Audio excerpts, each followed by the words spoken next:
오늘 여러분들과 함께 읽었던 마가복음 16장 9절에서 13절까지의 말씀을 통해서 믿지도 못하고 말도 못하고 이러한 제목으로 은혜를 나누고자 합니다.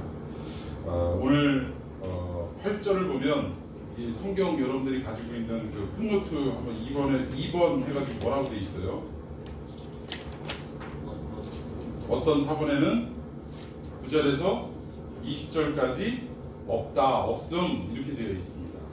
이게 뭐냐면 성경에 여러 사본이 있는데 어떤 사본에는 이 마가복음 16장 9절부터 20절까지의 내용이 빠져있는 책도 있더라 이거예요.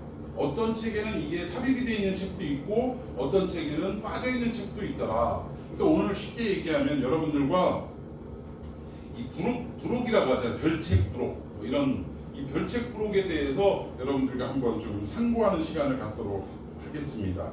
근데 이제 성경 전체적인 흐름을 볼 때 마가복음 16장 8절에서 딱 끝나버리면 이건 좀 뭐가 마무리가 잘 안 되고 어떻게 돼요? 한참 이야기를 하다가 중간에 딱 끊어먹는 것 같은 이런 어떤 느낌을 받게 되더라는 것입니다. 그리고 오히려 9절부터 20절까지의 내용이 별책 부록이지만 붙어 있음으로 인해서 이어져 있음으로 인해서 마가복음 전체의 책의 마무리가 자연스럽게 이루어질 수 있다라는 것을 우리는 보게 되더라는 것입니다. 자, 우리 8절에서 끝나는 내용 8절에서 끝나는 것 이어서 이제 9절부터 20절까지 쭉 내용이 이어지는데 자, 한번 내용을 보면 이렇습니다. 여자들이 놀라고 떨고 두려워해서 아무 말도 못했다. 이렇게 끝이 났는데 그럼 그 다음에 어떻게 합니까? 마가복음이 이렇게 끝나면 뭔가 좀 그렇잖아요. 허전하잖아요. 그래서 그 다음 내용이 일어나는데 그 다음 내용을 어떻게 기록을 할 것인가를 생각해 볼 때 이 부분에 대해서 학문적인 논란이 아주 많이 있더라는 것입니다. 왜? 이거는 어떤 사본에는 없는 책인데 왜 집어넣느냐? 어떤 사람들은 마가복음이 마무리가 제대로 되어지지 않기 때문에 이것은 반드시 집어넣어야 된다. 뭐 이런 어떤 격렬한 논란 끝에 지금의 신약성경 우리가 보고 있는 이 신약성경에는 이 9절에서 20절까지의 내용이 들어가 있더라는 것입니다. 오늘 읽었던 이 9절에서 11절까지의 내용을 봐도 부활의 사건에 대해서 믿지 않는다라는 평상시 예수님을 따르고 예수님을 믿고 추종했던 많은 사람들이 예수님의 부활을 믿지 않았다라는 말이 몇 번 등장하느냐? 9절에서 11절 사이에 몇 번 등장합니까? 믿지 않았다라는 의미의 말이 3번 등장하더라는 거예요. 자, 우리 8절 한번 읽어볼까요? 그 앞에 8절. 자, 8절을 한번 읽어봅시다. 시작. 여자들이 몹시 놀라 떨며 나와 무덤에서 도망하고 무서워하여 아무에게 아무 말도 하지 못하더라. 뭔가 부활의 어떤 사건을 목격했음에도 불구하고 이 여자들은 놀라가지고 무서워가지고 아무에게도 말을 못했다라는 거예요. 이 말을 못한 이유는 결국 뭐예요? 그들이 예수님의 부활에 대해서 믿지 못했기 때문에 그렇다라는 것입니다. 자, 또 13절 14절 제가 먼저 13절 읽겠습니다. 두 사람이 가서 남은 제자들에게 알리었으되 역시 어떻게 하더라? 믿지 아니하니라. 14절 함께 읽습니다.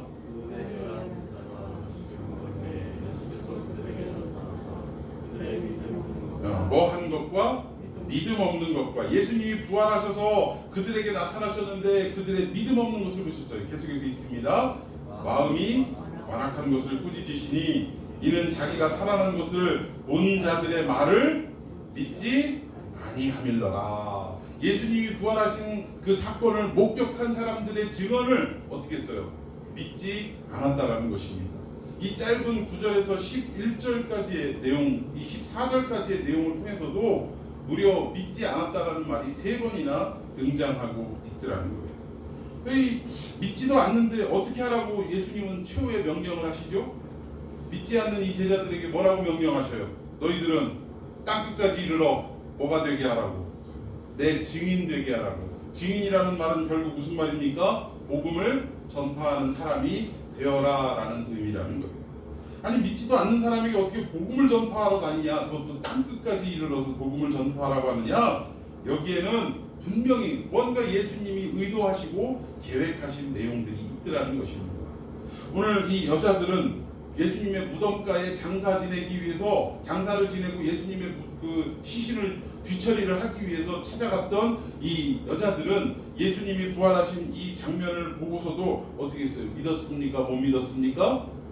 못 믿은 걸까요? 안 믿은 걸까요?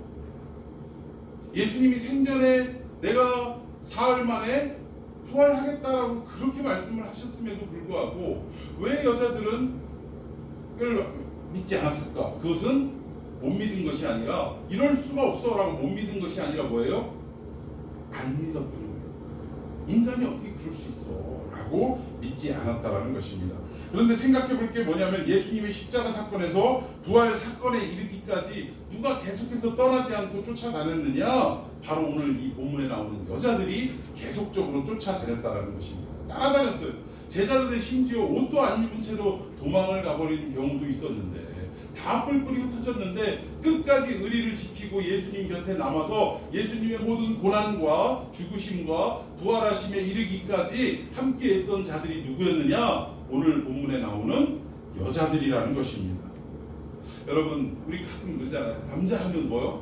김보성이 말하는 의리라고 이야기를 합니다.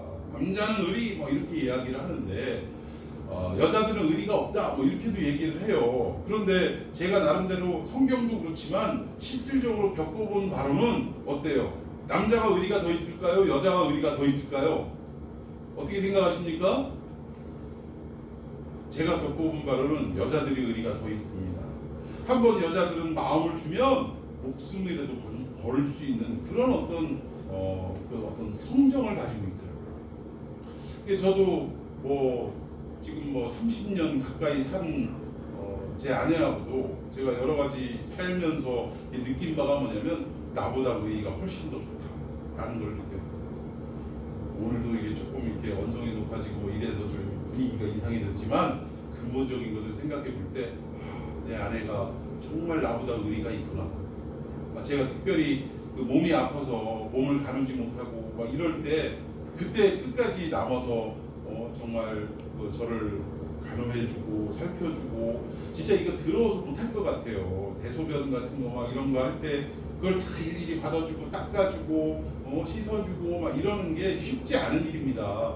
한두 번도 아니고. 근데 하여튼 그런 일도 싫은 데 한 번 하지 않고 그걸 그냥 오히려 제가 무안할까봐 막 그렇게 해서 마음 배려해주면서 하는 이런 모습을 볼 때 그리고 또 이렇게 여러 가지 삶에서부터 이렇게 느끼는 바가 뭐냐면 나보다도 오히려 의리가 더 좋다라는 것을 느끼는 경우가 많이 있더라고요. 또 그거 외에도 많은 여성분들을 이렇게 만나고 대하다 보면 진짜 의리가 있는 분들이 한두 분이 아니더라고요. 그 의리는 남자가 생각할 수 있는 그런 의리를 넘어서더라는 것입니다. 아무튼 여기 성경 본문에도 오히려 제자들을 처음에 뭐라고 그랬어요? 다 버릴지라도 나는 안 버리겠다고 장담했던 베드로도 있었습니다. 그런데 그 베드로의 지금의 모습은 어땠습니까? 십자가를 지기 위해 결국은 끌려가시는 예수님을 먼 발치에서 졸졸졸 그래도 그나마 다른 제자보다는 나았어요. 먼 발치나마 따라다니다가 결국은 대제사장의 뜰에서 예수님을 3번이나 부인하는 이런 연약한 모습을 보이더라는 것입니다. 그런데 오늘 이 여자들은 끝까지 예수님의 십자가에서부터 부활까지 예수님과 떨어지지 않고 계속적으로 같이 함께하며 예수님을 따라다녔다는 사실입니다. 정말 의리의 여인들이라는 거예요. 근데 어떤 사람들은 못된 사람들은 이런 말을 합니다. 부활의 사건을 처음 목격한 사람들이 바로 여자들 아니에요. 근데 당시의 여자들은 사람을 숫자를 매기는 계수하는데 숫자에 들어갑니까 안 들어갑니까? 안 들어가더라는 거예요. 여러분 잘 아는 오병이어의 사건이 몇 명을 먹이는 사건이었어요? 5,000명을 먹이고도 12바구니를 남기는 사건이었는데 여기에 5,000명은 계수 안에 들어갔던 사람들은 누구더냐? 장정들을 얘기합니다. 어린아이도 빠집니다. 여자들도 빠집니다. 오히려 전쟁터에 나가서 싸울 수 있는 이런 젊은이들, 장정들, 이 사람들만 계수했을 때 5,000명이다 이 얘기예요. 그러면 적어도 이 5,000명을 중심으로 부인을 생각하고 자녀들을 생각한다면 적어도 2만 명 이상을 먹이는 놀라운 기적의 역사가 일어났다는 것을 알 수 있어요. 그때에도 이 계수에 여자들은 빠져 있었다는 것입니다. 그런데 참 못된 사람들은 뭐라고 얘기하냐면 숫자에도 들어가지 않는 여자들이 이 부활을 목격하게 한 것은 어떤 이유냐? 여자들이 뭐가 싸요?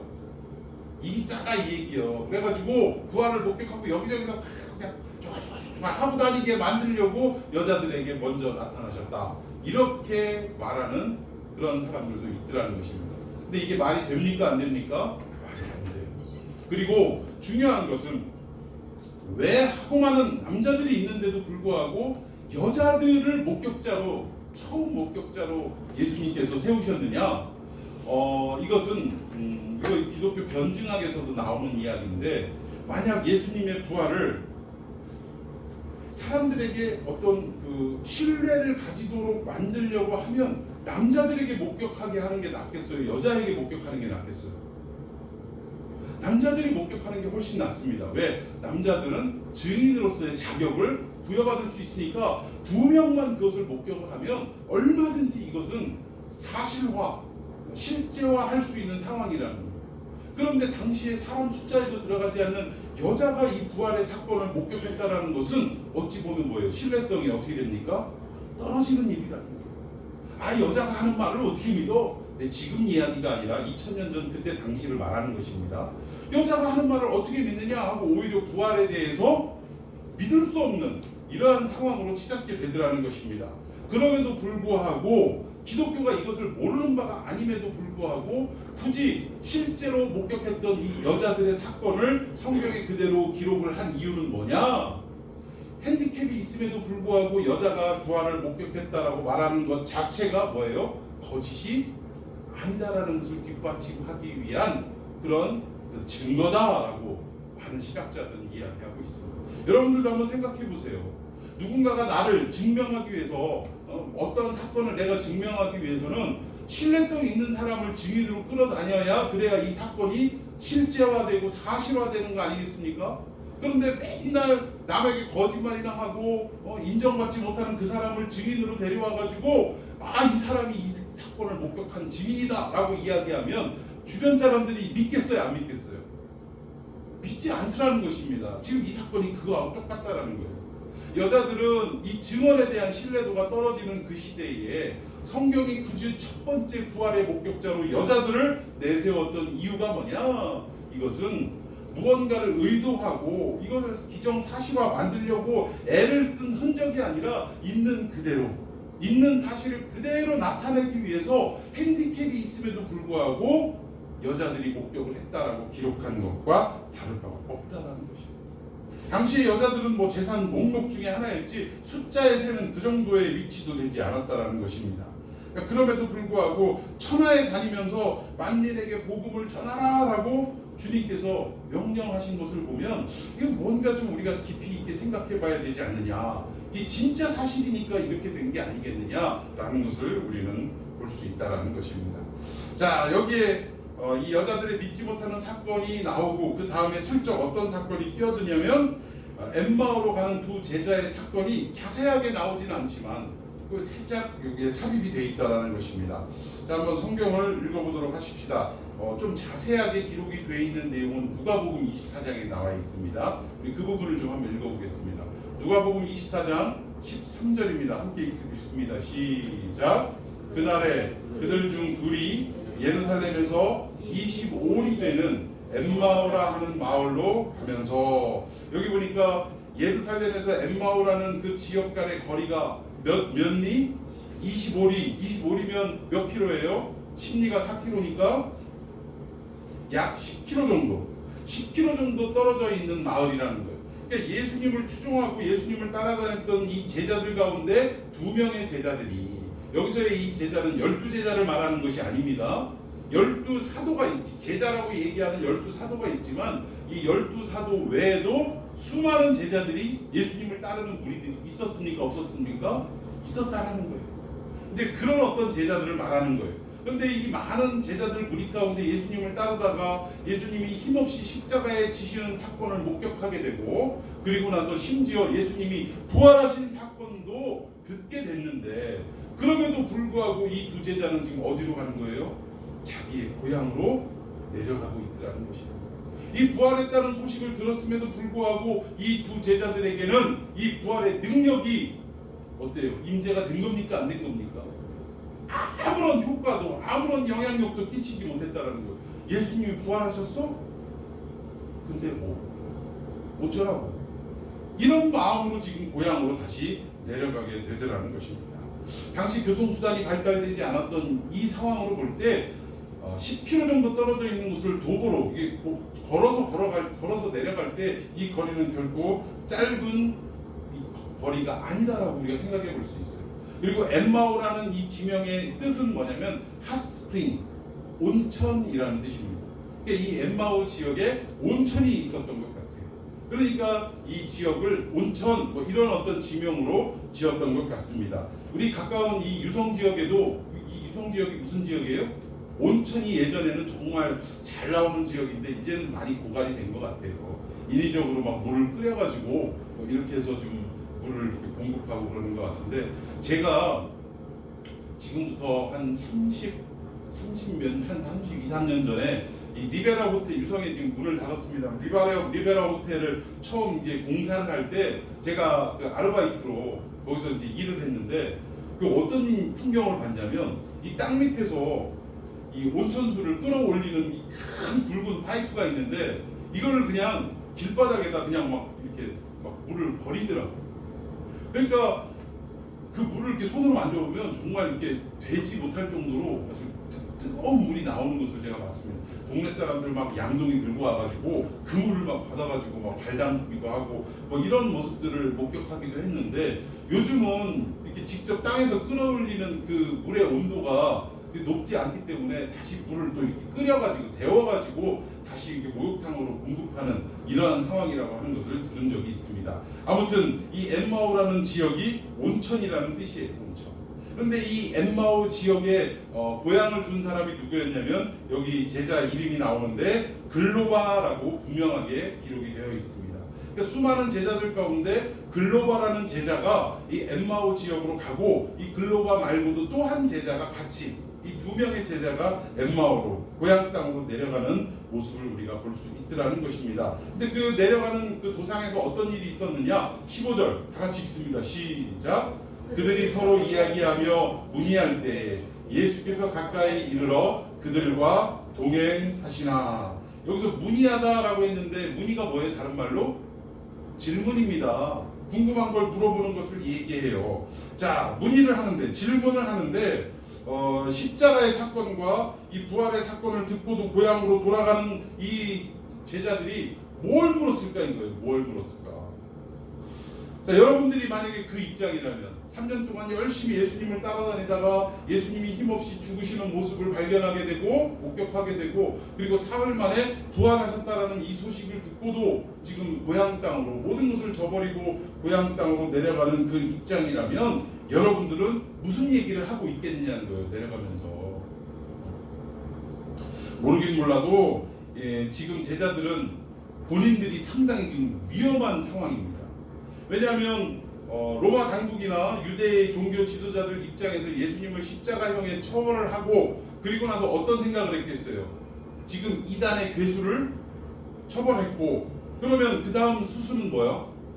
두목을 처벌했으니까 그 다음 그 밑에 따라다니던 졸개들을 지금 체포해가지고 처벌해야 되는 상황이 되지 않을까라는 두려움과 떨림 속에 지금 엠마오로 쉽게 얘기하면 도망가고 있었던 거예요. 도망가고. 내가 예루살렘에 계속 남아있다가 예수님을 처리하고 나서 예수님을 생전에 따랐던 많은 제자들을 체포하고 예수님과 똑같은 처벌을 하지 않을까라는 이 두려움 때문에 이들은 지금 자기 고향 땅으로 도망을 가고 있는 상황이라는 것입니다. 근데 이 두 제자가 엠마오라는 이 고향으로 돌아가고 있는데 서로에게 질문하는 내용이 뭐냐면, 그 진짜네? 뭐가 진짜예요? 아이고 말도 안 돼. 어떻게 죽은 사람이 부활할 수 있어? 다시 살아나다니 이게 말이 돼? 이런 얘기를 주고받으면서 지금 고향 땅으로 내려가고 있더라는 거예요. 그런데 이 말을 주고받는 이 상황 가운데 누가 나타나셨냐? 예수님이 나타나셨는데, 생전에 예수님이 제자들에게 얼마든지 나타내고 알릴 수 있는 모습이 아니라 전혀 다른 모습으로, 변형된 모습으로 나타나셔서 함께 길을 걸어가고 있더라는 것입니다. 이때 제자들이 알아봤어요? 못 알아봤어요? 예수님을 알아보지 못했다라는 거예요. 자, 우리 성경 16절 제가 먼저 읽습니다. 그들의 눈이 가리워져서 그인 줄 알아보지 못하거늘. 17절. 예수께서 이르시되 너희가 들으면서 서로 주고받고 하는 이야기가 무엇이냐 하시니 두 사람이 슬픈 붓을 띠고 몸을 넣어서더라. 자, 이들 얼굴에 나타난 표정이 무슨 표정이라고요? 슬픈 표정이다라고 성경은 말하고 있습니다. 그리고 이들에게 부활 사건이 전혀 영향력을 준 것 같지도 않아요. 도리어 어떤 상황이냐면 예수님의 죽으심으로 인해서 깊은 좌절과 낙심 속에 빠져 있다라는 것입니다. 이 좌절과 낙심은 어떤 마음이었겠어요? 아휴, 내가 미쳤지. 괜히 예수라는 그 나사렛 청년, 그 사람 그냥 혹하게 만들어가지고 내가 저분을 따라가지고 3년 동안 그냥 죽을 똥살똥 따라다녔는데 그냥 맥없이 무기력하게 저렇게 돌아가시는 걸 보니까 어때요? 내가 시간을 허송세월했구나. 아, 정말 실망스럽다. 이러한 마음으로 지금 낙심한 채로 엠마오로 내려가고 있더라는 것입니다. 우리 18절 다 같이 읽습니다. 시작. 그 한 사람인 글로바라 하는 자가 대답하여 이르되 당신이 예루살렘에 체류하면서도 요즘 거기서 된 일을 혼자만 알지 못하느냐. 둘 중에 한 사람의 이름이 누구였다고요? 글로바라는 제자라는 것입니다. 이 글로바가 누구일까요? 오늘 본문에 여러분들이 읽었던 예수님의 무덤에 예수님의 시신을 여러 가지로 처리하기 위해서 찾아갔던 많은 여자들이 있어요. 이 여자들 가운데 한 사람이 누구의 아내냐? 글로바의 아내라고 성경은 분명히 말씀하고 있더라는 것입니다. 제가 얘기하는 게 아니라 성경이 말하는 거예요. 한번 읽어볼까요? 요한복음 19장 25절입니다. 시작. 예수의 십자가 곁에는 그 어머니와 이모와 글로바의 아내 마리아와 막달라 마리아가 섰는지라. 여기 보니까 예수님이 십자가 달리는 그 현장 속에 예수님의 어머니와 요한과 야고보의 어머니 이모 되는 거예요. 이모. 예수님의 이모 이렇게도 있었고 또 글로바의 아내인 이름이 뭐예요? 마리아라는 여자가 있었고 글로바의 아내 마리아와 또 한 여자는 막달라 마리아. 예전에 저희 신학교 앞에서 약간 반 좀 정신이 나가셔서 이게 뭘 자꾸 이렇게 달라고 하는 그런 아줌마가 있었어요. 누가 봐도 이게 머리에 꽃은 안 꽂았지만 머리가 막 새집지고 누가 봐도 정신이 좀 온전치 않다라는 것을 금방 느낄 수 있는 분입니다. 그런데 이분은 만나는 사람마다 어떻게 해요? 더 뭐 달라고 하는 거예요. 달라고 돈 달라고 하고 먹을 거 달라고 하고 막. 이분이 좀 이제 정신적인 문제가 있어서 그러는 거예요. 그래가지고 이분의 별명이 뭐야? 막달라 마리아. 막달라 마리아. 그냥 보는 사람마다 막 달라고 하니까 막달라 마리아. 이 막달라가 그런 막달라가 아니라 이 막달라는 뭐예요? 성도 아닙니다. 그럼 어떤 거냐? 지명을 말하는 거예요. 막달라 지역 출신의 마리아라. 이렇게 우리가 이해하면 좋겠습니다. 자, 또 한 구절 읽어보겠습니다. 누가복음 24장 18절입니다. 시작. 그 한 사람인 글로바라 하는 자가 대답하여 이르되 당신이 예루살렘에 체류하면서도 요즘 거기서 된 일을 혼자만 알지 못하느냐. 지금 예수님과 함께 길을 걸어가면서 예수님인지도 모르고 예루살렘에 있던 당신이 이렇게 큰 일이 일어났는데 그걸 알지 못하냐 하고 예수님을 지금 힐난하고 있는 거예요. 근데 힐난하는 그 사람이 누구였다고요? 글로바라는 제자였다라는 것입니다. 그러니까 결국 글로바라는 사람은 예수님의 죽으심과 예수님이 사흘 만에 부활하셨다라는 그 모든 소식을 들었다라는 거예요? 못 들었다라는 거예요? 들었다라는 거예요. 왜? 부활을 직접 목격했던 그 여자들 가운데 누가 있었어요? 자기 부인이 있었거든. 글로바의 아내 마리아가 있었잖아요. 그러니까 자기 부인도 그 자리에 있었는데 당연히 부인을 통해서 들었겠어요? 안 들었겠어요? 들었지요. 그러니까 십자가 사건도 알지만 예수님의 부활하신 그 사건조차도 이 글로바는 분명히 전해 들었다라는 것입니다. 그런데 이 사람은 믿지 않고 지금 엠마오로 내려가고 있더라고요. 그리고 이 글로바라는 제자 말고 또 한 사람의 제자가 있었는데 이 제자에 대해서는 이름이 밝혀지고 있지 않더라는 것입니다. 성경은 지금 침묵하고 있어요. 그런데 성경 기자는 참 어떻게 보면 약은 사람이더라는 거예요. 뭐가 약느냐? 이름은 밝히지 않았지만 이 사람이 누구인지는 알 수 있도록 해놨다는 것입니다. 자, 성경 사복음서에 보면 대표적인 몇 사람이 나와요. 예수님 제자 가운데. 한 사람은 누구냐면 예수님이 체포되는 그 시점에서 그 현장에서 얼마나 급하고 두려웠든지 옷도 입지 않은 채로 그냥 빨개 벗고 도망을 간 한 제자가 나옵니다. 마가복음서에 그 제자가 나와요. 그런데 그 이름을 뭐라고 얘기했냐면 이름은 밝히지 않고 한 청년이 벌거벗고 도망을 갔다라고 이렇게 표현을 하고 있습니다. 그러면 여기에 나오는 이 청년은 누구일까요? 누구일까요? 마가복음을 기록한 마가 자신이라는 거예요. 이 마가 자신이 마가가 얼마나 예수님 앞에 사랑을 받았겠어요. 예수님이 그 불과 하루 전에 당일날이네. 당일날 제자들과 어떻게 해요? 유월절을 지키기 위해서 우리가 흔히 얘기하는 최후의 만찬을 지내기 위해서 집을 빌렸는데 어떤 집을 빌렸어요? 마가의 집을 빌렸어요. 마가의 집을. 그래서 우리가 마가의 다락방이라고 이야기를 하잖아요. 근데 이런 어떤 관계 속에 있으니까 나이도 젊은 청년이었고 얼마나 사랑을 받았겠어요. 예수님 앞에 그냥 그렇게 놀다가 체포하러 오니까 그냥 사람이 혼미백산이 돼가지고 옷도 제대로 주섬주섬 입지도 못하고 그냥 빨개 벗고 도망을 쳤다라고 성경은 기록하고 있는데 그 사람이 바로 마가복음을 기록한 마가 자신이었다는 거예요. 또 요한복음을 보면 이름은 표현되어 있지 않은데 항상 표현하기를 예수님의 사랑하시는 제자, 사랑하시는 그 제자가 라고 표현하는 내용이 나옵니다. 그러면 예수님이 사랑하시는 제자는 누구일까요? 요한 자신이었다라는 거예요. 그러니까 요한 사도도 참 대단해요. 어떻게 자기 스스로 예수님이 사랑하시는 제자라고 표현을 했는지 참 부럽기도 하고 대단하기도 하고 뭐 그런 모습을 볼 수 있습니다. 자, 그렇다면 오늘 이 본문에 나오는 이 누가복음에 나오는 이 글로바와 또 한 제자는 누구일까요? 누가복음 누가 기록했어요?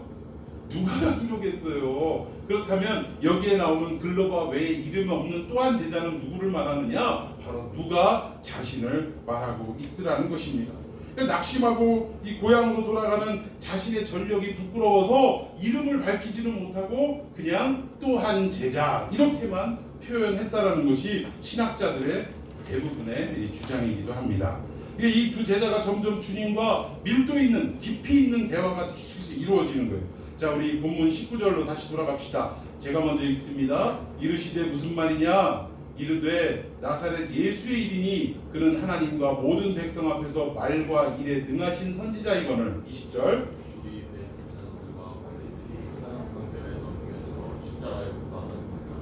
우리는 이 사람이 이스라엘을 속량할 자라고 바랐노라. 이뿐 아니라 이 일이 일어난 지가 사흘째요.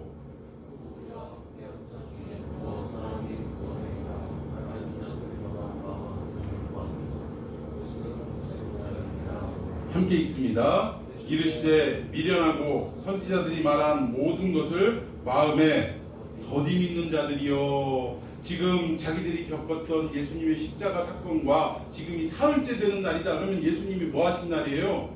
부활하신 날이라는 거예요. 심지어 그 새벽에 자기 부인이 예수님이 부활하셨다라는 이 사실을 목격하게 되었고 자기 남편에게 말했을까 안 했을까? 말했죠. 당연히 제자들에게도 찾아가가지고 다 제자들이 모여있는 자리에도 그 이야기를 했음에도 불구하고 글로바는 지금 부활하셨다고? 근데 뭐 그게 어떻다고? 이런 낙심한 상태로 지금 엠마오로 내려가고 있더라는 것입니다. 이러한 상황에 예수님을 만나서 이런저런 대화를 하는 가운데 예수님이 지금 뭐라고 말씀하시냐? 이 미련하고 선지자들이 말한 모든 것을 마음에 뭐하는 자요? 더디 믿는 자요. 더디 믿는다라는 게 뭐예요? 확실하게 믿지 못하고 왜 이렇게 믿는 둥 마는 둥 그런 모습으로 살아가느냐라는 예수님의 아주 그냥 호통이라는 거예요. 예수님의 질타였다라는 것입니다. 그런 이런 어떤 두 제자들이 결국 어떤 일들이 일어나냐면 예수님이 지금 뭐 드러내놓고 야, 너 나 안 보여? 나야 나. 너 나 몰라 예수? 이렇게 말씀하시지는 않았지만 구약의 선지자들로부터 예언이 됐던 성경 말씀을 하나 둘씩 어떻게 하셨어요? 풀어주셨다라고 성경은 말하고 있습니다. 이 구약의 모든 사건들이 이제 막연하게 기록한 내용이 아니라 오늘 나에 대해서 내가 이 땅에 와서 결국은 십자가에 달려 죽게 될 것을 성경은 예언하고 있었고 그게 그 얘기였다 그거예요. 그리고 나서 사흘 만에 부활한 사건조차도 이미 성경에서는 예언이 되어 있는 내용이다라는 것을 분명하게 풀어서 해석을 해주셨다라는 것입니다. 자, 이렇게 말씀을 풀어서 해석을 해주실 때 어떤 역사가 일어났느냐, 우리 28절부터 한번 읽겠습니다. 그들이 가는 마을에 가까이 가매 예수는 더 가려 하는 것 같이 하시니 그들이 건강하여 우리와 함께 기도하시고 때가 저물어가고 날이 이미 기울었나이다.